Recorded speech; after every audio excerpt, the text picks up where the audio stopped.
السلام علیکم ورحمۃ اللہ وبرکاتہ۔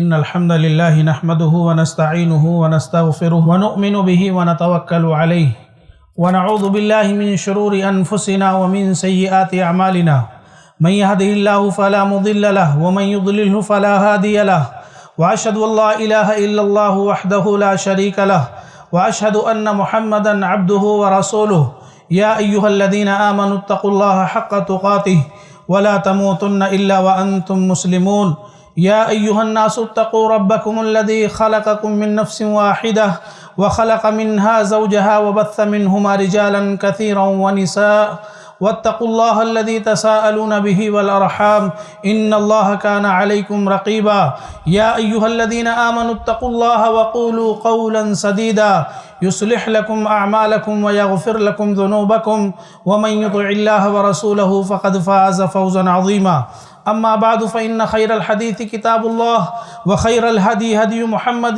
صلى الله عليه وسلم وشر الأمور محدثاتها وكل محدثة بدعة وكل بدعة ضلالة وكل ضلالة في النار أعوذ بالله من الشيطان الرجيم بسم الله الرحمن الرحيم كل نفس ذائقة الموت وإنما توفون أجوركم يوم القيامة فمن زحزح عن النار وأدخل الجنة فقد فاز وما الحياة الدنيا إلا متاع الغرور وقال النبي صلى الله عليه وسلم حجبت النار بالشهوات وحجبت الجنة بالمكاره رواہ البخاری۔ محترم حاضرین جمعہ، معزز دینی و اسلامی بھائیوں، نوجوان ساتھیوں، بزرگوں، عزیز بچوں اور خواتین اسلام، ہر قسم کی تعریف، حمد و ثنا، بڑائی و بزرگی، عظمت و کبریائی اللہ وحدہ لا شریک، خالق کائنات، مالک ارض و سما کے لیے لائق و زیبا ہے۔ درود و سلام، رحمتیں و برکتیں نازل ہوں ہمارے اور آپ کے نبی امام الانبیاء رحمت للعالمین محمد الرسول اللہ صلی اللہ علیہ وسلم پر۔ اللہم صلی علی محمد وعلی آل محمد کما صلیت علی ابراہیم وعلی آل ابراہیم انک حمید مجید۔ اللہم بارک علی محمد وعلی آل محمد کما بارکت علی ابراہیم وعلی آل ابراہیم انک حمید مجید۔ اسلامی بھائیوں، اللہ رب العالمین کے فضل اور اس کی توفیق سے ہم اور آپ اللہ رب العالمین کے گھر یعنی مسجد میں اکٹھا ہوئے ہیں۔ ہمارے اور آپ کے یہاں اکٹھا ہونے کا، جمع ہونے کا مقصد یہ ہے کہ ہم اور آپ خطبہ جمعہ سنیں اور سنائیں اور جمعہ کی نماز کی ادائیگی کریں۔ اللہ رب العالمین ہماری اس حاضری کو قبول فرمائے اور ہم سب کے لیے اس اکٹھا ہونے کو نفع بخش اور فائدہ مند بنائے، آمین تقبل یا رب العالمین۔ اسلامی بھائیوں، ہماری اور آپ کی دنیا کی جو زندگی ہے یہ مختصر ترین زندگی ہے اور یہ زندگی ختم ہونے والی ہے، ہمیشہ باقی رہنے والی زندگی نہیں ہے۔ اس زندگی کو فنا لازم ہے۔ جو بھی اس دنیا میں پیدا ہوا ہے ایک دن اسے اس دنیا سے جانا ہے، اور اس دنیا سے جانے کا مطلب یہ ہے کہ اس دنیا میں جو ہمارا اور آپ کا تعلق ہے، سلسلہ ہے دنیا کے لوگوں سے، دنیا میں زندگی گزارنے کے اعتبار سے یا یہاں رشتہ داری کے اعتبار سے، تو ان سب کو چھوڑ کر کے جانا ہے، چاہے وہ ہمارے نزدیک کتنے ہی محبوب ترین کیوں نہ ہوں۔ اللہ رب العالمین نے قرآن کریم کی ایک آیت کریمہ میں دو باتوں کا ذکر فرمایا۔ ایک، اللہ تبارک و تعالیٰ نے اس بات کا ذکر کیا کہ ہم سب کو موت آئے گی، ہر نفس کو موت کا مزہ چکھنا ہے۔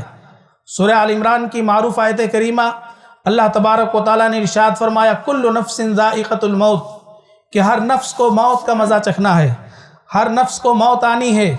کوئی اس دنیا میں رہنے کے لیے، ہمیشہ رہنے کے لیے نہیں آیا ہے۔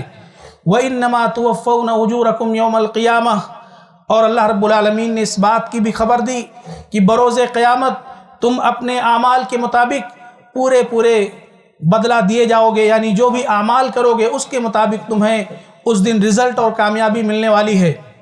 فَمَنْ زُحْزِحَ عَنِ النَّارِ وَأُدْخِلَ الْجَنَّةَ فَقَدْ فَازَ۔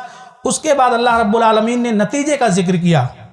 ایک تو یہ فرمائے کہ موت آئے گی، دوسری بات یہ کہی کہ تمہیں پورا بدلہ ملے گا، تیسری بات اللہ رب العالمین نے اس بات کی خبر دی کہ نتیجے کے بارے میں ذکر کیا کہ اس دن کا نتیجہ کیا ہے، کامیابی کیا ہے، کہ جو شخص جہنم سے بچا لیا گیا اور جنت کے اندر داخل کر دیا گیا فقط فاز، تو وہی کامیاب ہے۔ اصل کامیابی کیا ہے؟ جہنم سے خود کو بچا لینا اور جنت کا مستحق قرار پانا، یہی اصل کامیابی ہے۔ اور اس کے بعد اللہ رب العالمین نے جو چیز اس کامیابی میں رکاوٹ پیدا کر سکتی ہے، جو چیز اس کامیابی میں مانع اور رکاوٹ پیدا کر سکتی ہے، جس کے ذریعے ہم دھوکہ کے اندر مبتلا ہو سکتے ہیں، اللہ نے اس کی بھی نشاندہی کر دی۔ فرمایا وَمَا الْحَيَاةُ الدُّنْيَا إِلَّا مَتَاعُ الْغُرُورِ، کہ دنیا کی زندگی ایک دھوکے کا سامان ہے۔ اگر کسی نے یہ سمجھا کہ اس دنیا میں ہم پیدا ہوئے ہیں، اس دنیا میں ہماری زندگی ہے، تو اس دنیا کے لیے ہے خالص، اس دنیا کے لیے ہمیں جینا اور مرنا ہے، تو جان لو کہ دنیا ایک دھوکے کا سامان ہے۔ اگر کسی نے یہ سمجھا کہ دنیا کی زندگی دنیا کے لیے ہے تو وہ دھوکے کے اندر مبتلا ہو سکتا ہے، بلکہ دنیا کی زندگی آخرت کی زندگی کو بنانے اور سنوارنے اور اس کی کامیابی اور کامرانی کے لیے ہے۔ اللہ نے اسی لیے ہمیں اور آپ کو اس دنیا میں پیدا کیا ہے۔ تو میرے بھائیوں، جنت کی طلب، جنت کا حصول اور جہنم سے آزادی، یہی اس دنیا کی زندگی کا گول ہونا چاہیے، یہی اس دنیا کی زندگی سے حصول کا مقصد ہونا چاہیے۔ اور یہ مقصد کیسے حاصل ہوگا؟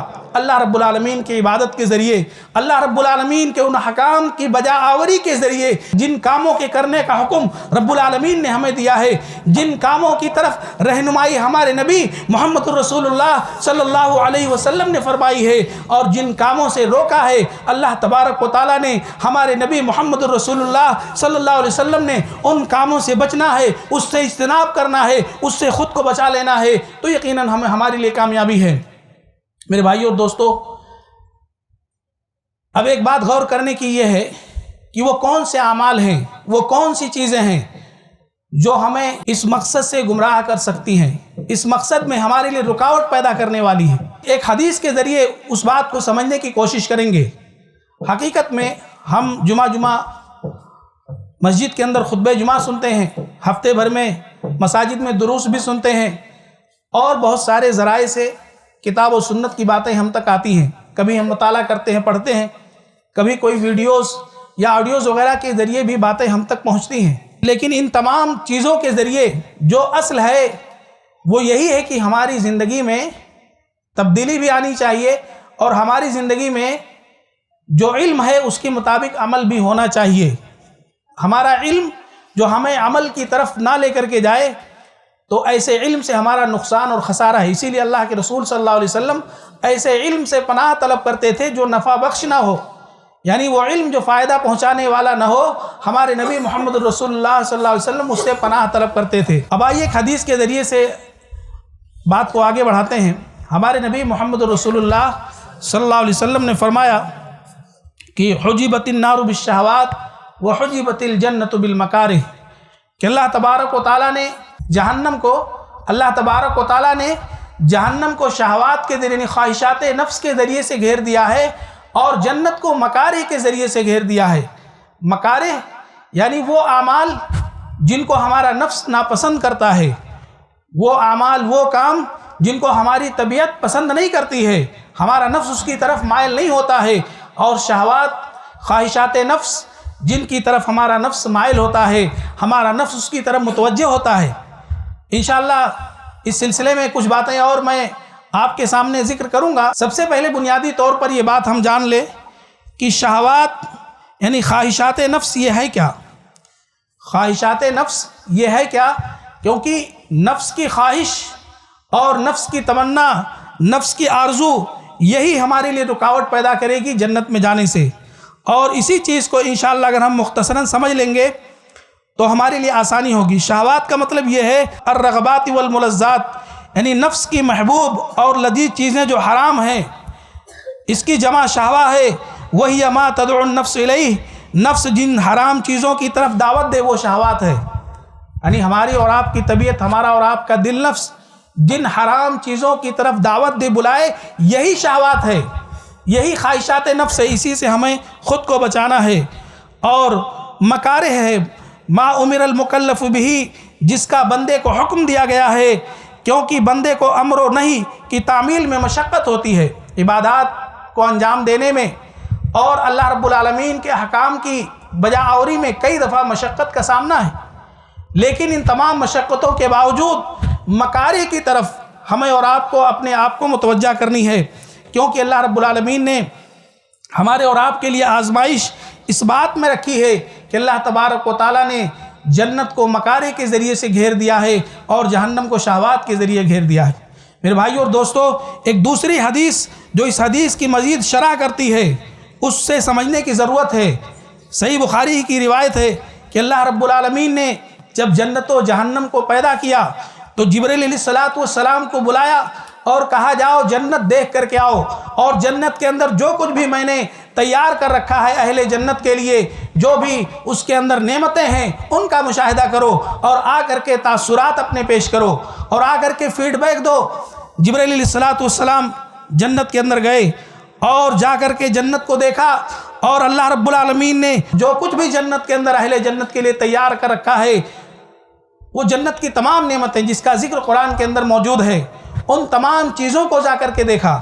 اللہ کے رسول صلی اللہ علیہ وسلم نے اپنے زبان مبارک سے جو خوشخبریاں، جو بشارتیں اہل جنت کے مقام و مرتبے کے سلسلے میں بیان کی ہے، وہ تمام چیزوں کو جا کر کے دیکھا اور دیکھ کر کے بڑے خوش ہوئے۔ فرجع الیہ، اللہ رب العالمین کی طرف لوٹ کر کے آئے اور فرمایا، کہا اے اللہ تیری عزت کی قسم، قال فبعزتک، کہا اللہ تیری عزت کی قسم، لا يسمع بها احد الا دخلها۔ سبحان اللہ، کتنا بہترین تاثر پیش کیا۔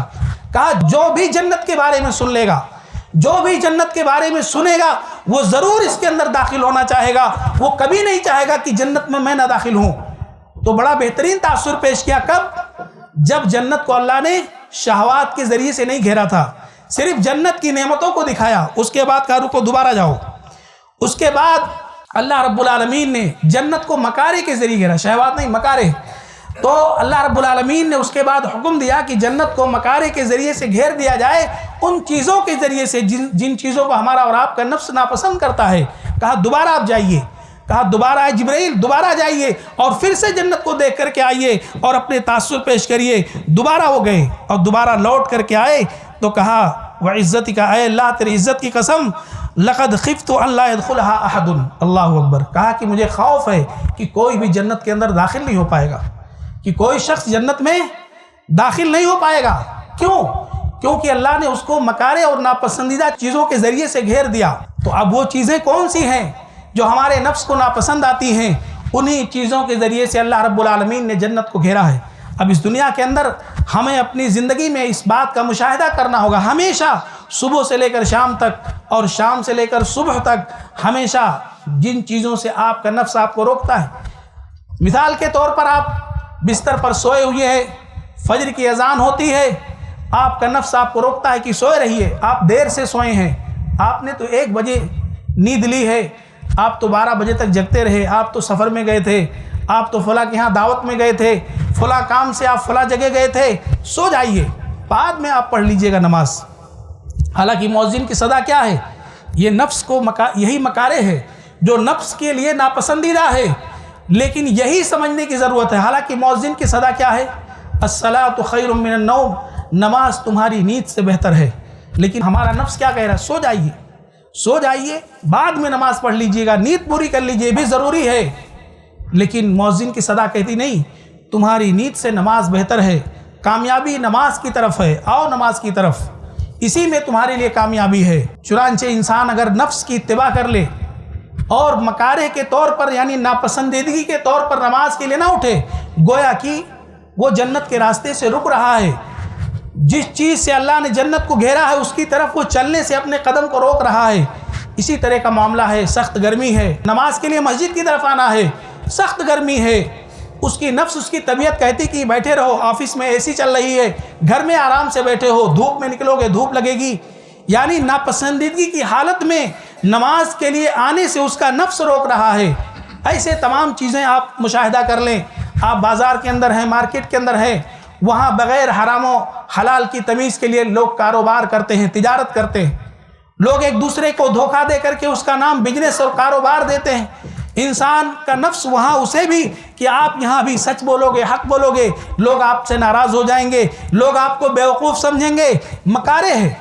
یعنی انسان کی ناپسندیدگی ہے کہ جہاں لوگ سچ کو چھوڑ کر کے جھوٹ سے کام لے رہے ہوں، اللہ رب العالمین کی تقدیر پر ایمان ان کا نہ ہو کہ اللہ نے روزی لکھی ہے، اللہ روزی دینے والا ہے، اور اللہ نے روزی کیسے حاصل کرنی ہے اس کے طریقے بھی بتلائے ہیں۔ قرآن کے اندر اللہ نے جگہ جگہ رزق حاصل کرنے کی طرف رہنمائی کی ہے، اس کے باوجود انسان وہاں پر حق گوئی سے کام نہیں لیتا ہے، تو گویا کہ نفس کی ناپسندیدگی کے مطابق وہ عمل کر رہا ہے، اور وہاں پر بھی اس سے کوتاہی ہوتی ہے۔ ایسے کوئی دو لوگوں کے درمیان کوئی نزاع ہے، کوئی جھگڑا ہے، کوئی مال کو لے کر کے، کسی مسئلے کو لے کر کے، وہاں اسے حق گوئی کرنی ہے، حق بات بولے گا، یقیناً کسی ایک کو بری لگ سکتی ہے، تو ناپسندیدگی کا معاملہ ہے کہ وہاں حق گوئی کرے گا۔ ہو سکتا ہے کوئی شخص اس کی بات کو ناپسند کرے اور اس کی بنیاد پر اسے وہ بات اچھی نہ لگے، وہاں نفس اس کو روک رہا ہے، ناپسندیدگی کا معاملہ ہے، لیکن انسان وہاں اگر اس کے چکر میں پڑ گیا تو گویا کہ جنت کے راستے سے رک رہا ہے، کیونکہ حق اور عدل کا معاملہ یہ تقوی سے اس کا تعلق ہے، اور تقوی انسان کو جنت میں لے جانے والا امر ہے، جنت میں لے جانے والا معاملہ ہے۔ یہاں پر بھی انسان کو غور کرنا ہوگا۔ ایسے ہی بہت سارے مسائل میں، عبادات میں حج بیت اللہ کا فریضہ اس کے اوپر عائد ہو چکا ہے۔ اللہ تبارک و تعالیٰ نے اسے اتنی دولت اور رزق عطا کی ہے کہ وہ حج بیت اللہ کا سفر کر سکتا ہے، لیکن اس کا نفس سے روک رہا ہے کہ ابھی آپ کی جوانی کی عمر ہے، ابھی آپ تو اتنے سال کے ہیں، یہ تو بڑھاپے کی عبادت ہے، کیا ضرورت ابھی آپ کو حج اور عمرہ کرنے کی، نعوذ باللہ۔ اس طرح اس کا نفس اس کو روک رہا ہے، اس کے لیے ناپسندیدگی کا مظاہرہ کر رہا ہے کہ ابھی آپ کے لیے تو بہت وقت ہے، بعد میں آپ یہ عبادت انجام دے لینا، آپ کے ابو نے تو بڑھاپے کی عمر میں حج کیا تھا۔ اس کا نفس سے روک رہا ہے، انسان وہاں رک جاتا ہے، گویا کہ جنت کے راستے پر وہ جانے سے خود کو روک رہا ہے۔ ناپسندیدگی کا مظاہرہ اس کے نفس کی طرف سے ہے، حالانکہ یہی عمل اس کو جنت میں لے جانے والا ہے۔ ایک مرتبہ وہ حج بیت اللہ جائے گا اور سنت کے مطابق، نبی کریم صلی اللہ علیہ وسلم کی رہنمائی کے مطابق، آپ کی تعلیم کے مطابق حج بیت اللہ کرے گا، اس کے تمام گناہ معاف ہو جائیں گے، وہ ایسے دنیا میں ہو جائے گا جیسے آج ہی دنیا میں اس کی پیدائش ہوئی ہے۔ سبحان اللہ، کتنی بڑی فضیلت۔ اسی طریقے سے وہ عمرہ کے لیے جاتا ہے، تو اللہ کے رسول صلی اللہ علیہ وسلم نے فرمایا کہ جب کوئی شخص عمرہ کے لیے جاتا ہے تو اللہ تعالیٰ اسے بھی گناہوں سے پاک و صاف کر دیتا ہے، بلکہ یہ فرمایا کہ اگر ایک عمرہ دوسرے عمرہ کے درمیان کے تمام گناہوں کا کفارہ ہے، وہاں بھی اس کا نفس سے روکے گا کہ آپ کے پیسے خرچ ہو جائیں گے اور وغیرہ وغیرہ، مشغولیات کا، دنیا بھر کے کاموں کا حوالہ دے کر کے اسے اس کا نفس روکے گا، انسان رک جائے گا۔ ناپسندیدگی کی وجہ سے انسان رک جائے گا تو اپنا خسارہ کر بیٹھے گا۔ ایسے ہی اور تمام معاملات کے اندر آپ دیکھ سکتے ہیں کہ اس طرح انسان کا نفس سے روکتا ہے تو گویا کہ جنت کے راستے سے اسے روک رہا ہے، جنت کی طرف جانے سے اسے روک رہا ہے۔ آپ بتائیے، آج ہم لوگ جو عبادت میں کمزور ہیں، تمام لوگ جتنے لوگ یہاں بیٹھے ہیں، آج عبادت کے معاملے میں جو کمزوری ہے، خاص طور پر 5 وقتہ نمازوں کی پابندی، مسجد میں اس کے لیے چل کر کے آنا اور اس کے لیے وقت نکالنا، اس طور پر کہ ہمارے لیے ضروری چیز، جو سب سے زیادہ ضروری چیز ہے وہ نماز ہے، اس معاملے میں جو کمزوری اور کوتاہی ہے، کیا کوئی ہمیں لاٹھی ڈنڈے سے روکتا ہے؟ اس کے لیے نہیں، ہمارا نفس ہمیں روکتا ہے، ہمارا نفس ہمارے لیے ناپسندیدگی کا مظاہرہ کرتا ہے۔ آج سنت پر عمل کرنے کا مسئلہ ہے، کوئی بھی سنت ہو، نبی کی سنت کوئی چھوٹی اور بڑی نہیں ہوتی، نبی کی سنت کے معاملے میں کوئی تفریق نہیں، نبی نے وہ عمل کیا ہے، یہی بات آپ کے لیے کافی ہے، بس اس میں چوں چرا کی گنجائش نہیں، اس میں چوں چرا کی گنجائش نہیں ہے۔ اگر آپ چوں چرا کرتے ہیں، کسی طرح کی بھی تفریق پیدا کرتے ہیں، آپ حقیقی معنوں میں نبی سے محبت کرنے والے نہیں ہیں۔ آج اگر سنت کے معاملے میں کہیں بھی کوتاہی ہے تو ہمارا نفس ہی ہمیں روک رہا ہے، کوئی اور تو ہمیں کسی طاقت کے بلبوتے، کسی اور بلبوتے تو ہمیں کوئی روک نہیں رہا ہے، کوئی بہانہ نہیں ہمارے پاس بچتا ہے۔ اسی طریقے سے لباس کے انتخاب کا مسئلہ ہے، چاہے ہمارے لباس انتہائی ٹائٹ ہوں، جس میں ہماری بے پردگی ہو رہی ہو، یا ہمارا لباس بہت چھوٹا ہو، اس میں بھی ہماری بے پردگی ہو رہی ہو، یا ہمارا لباس ہمارے ٹخنوں سے نیچے ہو، کون ہمیں روک رہا ہے؟ کوئی سختی کر رہا ہے ہمارے اوپر کہ آپ اپنے کپڑوں کو ٹخنوں سے نیچے رکھیے، چاہے لنگی ہے، پینٹ ہے، پاجامہ ہے، آپ اپنے ازار اس کپڑے کو کہتے ہیں جو کمر سے نیچے تک پہنا جاتا ہے، ٹخنوں سے نیچے جو آج ہم لوگ کپڑا رکھتے ہیں اور معمولی سمجھتے ہیں اس کو، ایسا لگتا ہے کہ یہ کوئی گناہ ہی نہیں ہے، حالانکہ سخت گناہ ہے۔ اللہ کے رسول صلی اللہ علیہ وسلم نے ڈائریکٹ جہنم کی وعید سنائی ہے ٹخنے سے نیچے کپڑا لٹکانے کے سلسلے میں۔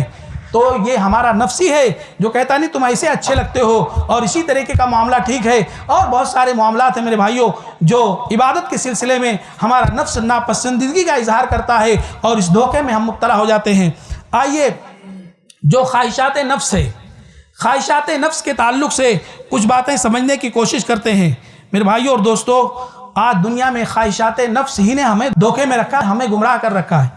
آج دنیا کی مال و دولت اور لالچ یہ کیا ہے؟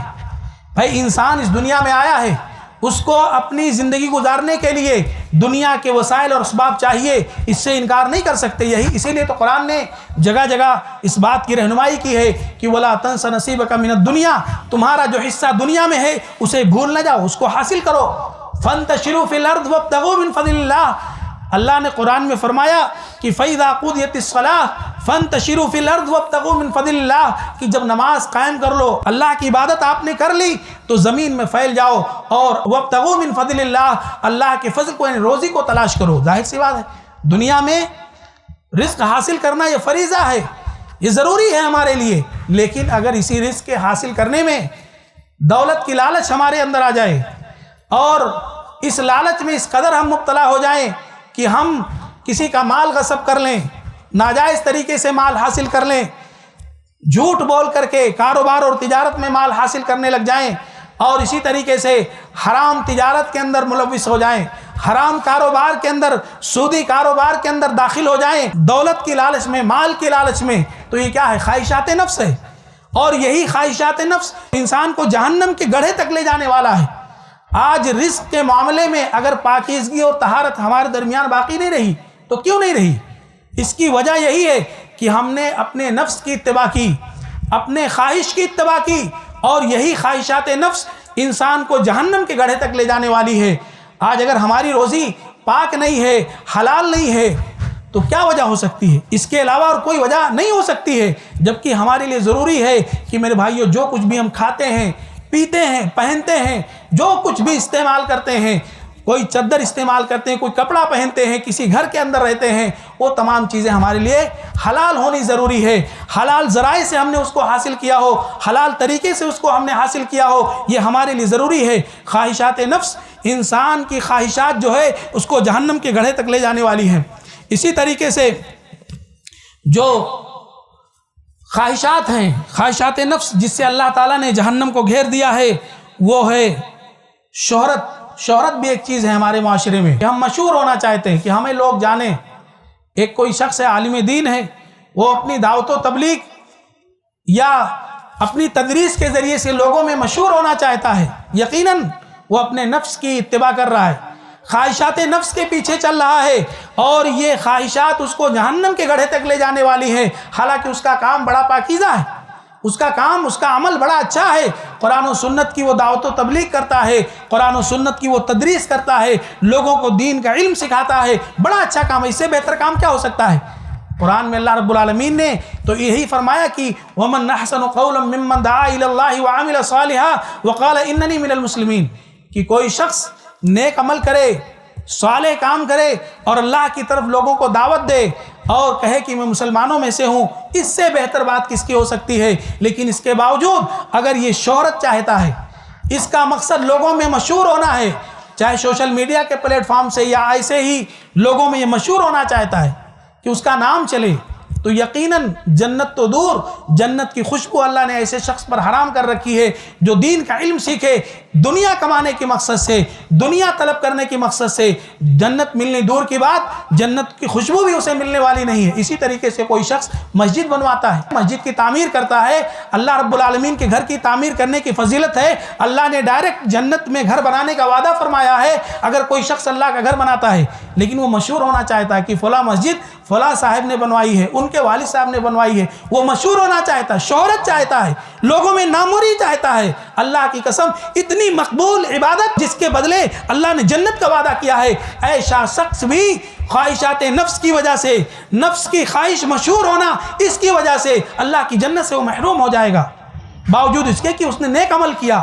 ایسے ہی کوئی شخص دنیا میں عہدہ چاہتا ہے، عہدہ چاہیے، عہدہ چاہیے، کسی مسجد کا ٹرسٹی بننا چاہتا ہے، کسی ادارے کا صدر بننا چاہتا ہے، کوئی تنظیم ہے، کوئی رفاہی تنظیم ہے جو لوگوں میں کام کرتی ہے، اس میں وہ کام اس لیے نہیں کر رہا ہے کہ لوگوں کی مدد ہو، لوگوں کا کام ہو جائے۔ اللہ نے تو ہمیں اس لیے پیدا کیا ہے کہ خیر الناس ینفعہم للناس، بہترین تم میں سے وہ لوگ ہیں جو لوگوں کے لیے نفع بخشوں۔ یہ مقصد نہیں ہے، بلکہ مقصد شیطان نے، دیکھیں جب بھی آپ نیک کام کریں گے تو شیطان چاہے گا کہ اس نیک کام میں جو آپ کو اجر ملنے والا ہے اس کے اندر کمی واقع ہو، تو یہی سب چیزیں وہ کرے گا۔ آپ کے اندر ریاکاری پیدا کرنا چاہے گا، آپ کے اندر دکھاوا پیدا کرنا چاہے گا، یا آپ کے اندر کوئی لالچ ڈال دے گا کہ آپ اتنا کام کر رہے ہو، فلاں تو کچھ نہیں کام کر رہا ہے، اس کو عہدہ ملا ہوا ہے، وہ سیکریٹری اور صدر ہے، آپ بن جائیے سیکریٹری اور صدر، سب کام تو آپ کرتے ہیں۔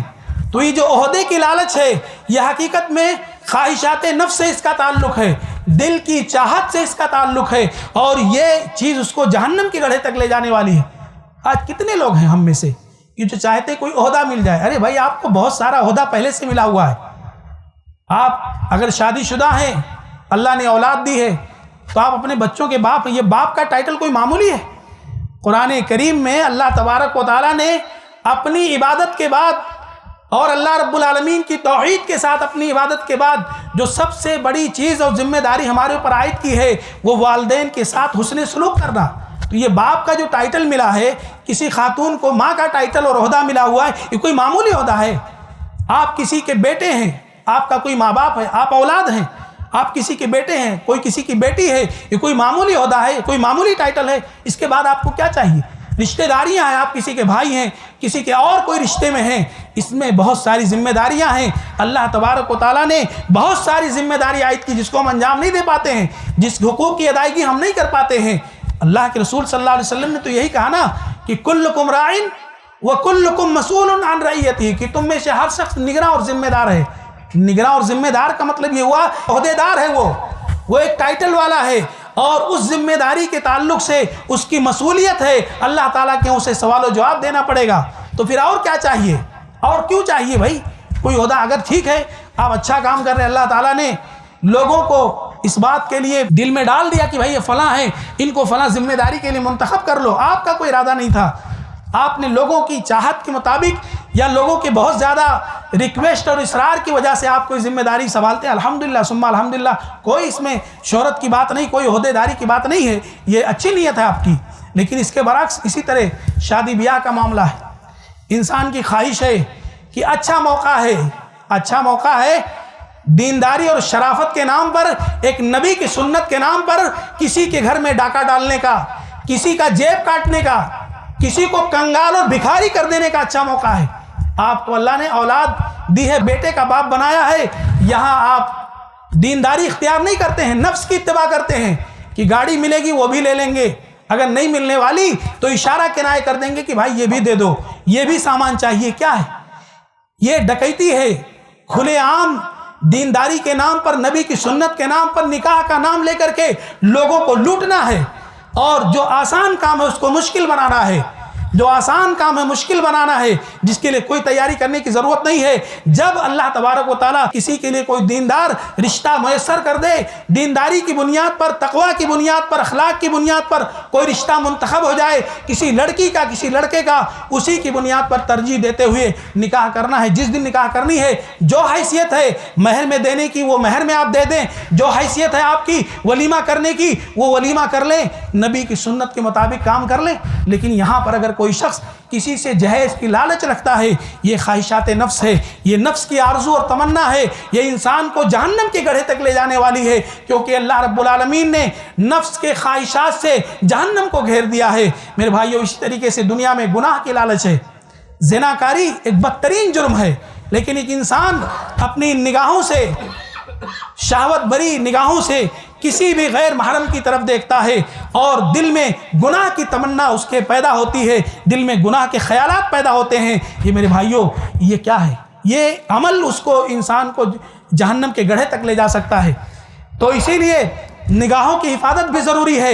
زناکاری میں مبتلا ہونا تو دور کی بات، اس بدترین اور غلیظ اور حرام چیز سے خود کو اس قدر بچانا ہے کہ اس کے قریب نہیں جانا ہے۔ قرآن نے کہہ دیا وَلَا تَقْرَبُوا الزِّنَا، اس کے قریب بھی تم نہ جاؤ، اپنے آپ کو اس سے بچاؤ۔ تو یہ بھی انسان کو جہنم کے گڑھے تک لے جانے والا عمل ہے، اس کا بھی تعلق خواہشات نفس سے ہے۔ تو میرے بھائیوں، اس دنیا کے اندر ہمیشہ اس بات کا خیال رہے کہ ہم خواہشات کی اتباع اور پیروی نہ کریں، خواہشات کی اتباع اور پیروی نہ کریں۔ ہمیشہ اس بات کا خیال رکھیں، ہم میں سے ہر شخص اس بات کا خیال رکھے کہ وہ کبھی بھی اس کے اندر مبتلا نہ ہو۔ اسی طریقے سے قرآن میں اللہ نے فرمایا فَأَمَّا مَن طَغَىٰ، جس شخص نے سرکشی کی ہوگی، اللہ کی خلاف ورزی کی ہوگی، وَآثَرَ الْحَيَاةَ الدُّنْيَا، اور دنیا کی زندگی کو ترجیح دی ہوگی، فَإِنَّ الْجَحِيمَ هِيَ الْمَأْوَىٰ، تو اس کا ٹھکانہ جہنم ہے۔ اور فرمایا وَأَمَّا مَنْ خَافَ مَقَامَ رَبِّهِ، اور جو شخص اپنے رب کے سامنے کھڑے ہونے سے ڈرتا ہوگا، وَنَهَى النَّفْسَ عَنِ الْهَوَىٰ، اور اپنے نفس کو خواہشات سے روکنے والا ہوگا۔ یہی اپنے نفس کو خواہشات سے روکنا ہے، جو تمنائیں، جو آرزویں بہت زیادہ پیدا ہو، اسی چیز سے روکنا ہے۔ اس کا فائدہ کیا ہے؟ فَإِنَّ الْجَنَّةَ هِيَ الْمَأْوَىٰ، تو اس کا ٹھکانہ جنت ہی ہے۔ میرے بھائیوں، یہی تو ہمیں چاہیے، اس دنیا کی زندگی سے یہی تو ہمیں حاصل کرنا ہے۔ اسی لیے ایک دوسرے کا ادب و احترام، ایک دوسرے کے ساتھ خیر خواہی، ایک دوسرے کے ساتھ جو کچھ بھی ہم اچھا کر سکتے ہیں، جو کچھ بھی بہتر معاملہ ایک مومن ہونے کے ناطے، ایک انسان ہونے کے ناطے کر سکتے ہیں، کبھی اس سے ہمیں پیچھے ہٹنا نہیں چاہیے۔ قرآن میں اللہ نے ایک آیت کے اندر حب الشہوات کے حوالے سے سورہ آل عمران کے اندر مختصر ذکر کیا ہے کہ زُيِّنَ لِلنَّاسِ حب الشہوات، کہ مرغوب چیزوں کی محبت لوگوں کی دلوں میں مزین کر دی گئی ہے۔ وہ کیا ہے؟ من النساء، جیسے عورتیں ہیں، اور والبنین، اور بیٹے، والقناطیر المقنطرۃ من الذهب والفضہ، اور سونے اور چاندی کے جمع کیے ہوئے خزانے اور نشاندار گھوڑے، یہ تمام چیزوں کا ذکر اور کہا چوپائے، والحرث، اور کھیتیاں، ذالک متاع الحیات الدنیا، اللہ رب العالمین نے کہا یہ دنیا کی زندگی کے سامان ہیں، یہ آپ کی زندگی کا مقصد نہیں ہے، یہ آپ کی زندگی گزارنے کے سامان ہیں۔ ان میں کبھی بھی آپ کے دل میں خواہش زیادہ نہیں ہونی چاہیے، ناجائز خواہش نہیں ہونی چاہیے، اس سے خود کو بچانا ہے۔ یاد رکھو واللہ عنہ حسن المآب، اور لوٹنے کا اچھا ٹھکانہ تو اللہ کے پاس ہے، اچھا ٹھکانہ اللہ کے پاس ہے۔ اور آخرت کی زندگی والآخرۃ خیر وابقیٰ، آخرت کی زندگی یہی باقی رہنے والی ہے، اور یہی خیر اور بھلائی والی زندگی ہے۔ میرے بھائیو اور دوستو، وقت ختم ہو چکا ہے۔ اخیر میں اللہ رب العالمین سے دعا ہے کہ اللہ ہمیں اس دنیا میں نفس کی اتباع کرنے سے، نفس کے خواہشات سے اللہ تو ہمیں محفوظ رکھ، اور ان کاموں کو اللہ ہمیں کرنے کی توفیق دے جو جنت کے راستے پر ہمیں لے جانے والے ہیں۔ اے اللہ ان کاموں سے ہمیں بچنے کی توفیق دے جو جہنم کے راستے پر ہمیں لے جانے والے ہیں۔ اے اللہ جو بیمار ہیں انہیں شفائے کاملہ عاجلہ عطا فرما دے۔ اے اللہ جو قرض کی زندگی میں مبتلا ہیں ان کے لیے آسانی پیدا کر دے۔ اے اللہ جن کے لیے شادی بیاہ کے رشتے میں رکاوٹیں ہیں، اللہ ان کے لیے آسانی پیدا کر دے۔ اے اللہ سب کے لیے بہترین اور اچھے جوڑے کا انتخاب فرما دے۔ اے اللہ والدین کے لیے اپنے بچوں کی شادی کی مشکلات میں آسانی پیدا کر دے۔ اے اللہ جو اس دنیا سے چلے گئے ہیں ان کی مغفرت فرما دے، انہیں عذاب قبر سے بچا۔ اے اللہ تو جب تک ہم اس دنیا کے اندر زندہ رکھ، ایمان کی بقا اور سلامتی کے ساتھ زندہ رکھ، اور ہمارا خاتمہ ہو تو خاتمہ بالخیر ہو۔ آمین، تقبل یا رب العالمین۔ ایسے ہی فائدہ مند اسلامک ویڈیوز دیکھنے اور منہج سلف پر کتاب و سنت کی تعلیمات کو عام کرنے میں ہمارا تعاون کریں، تاکہ آپ کے لیے ذریعہ نجات، جنت کے حصول کا سبب، ساتھ ہی مال میں برکت و اضافے کا ذریعہ بھی بنے۔ آمین۔ جزاک اللہ خیرن۔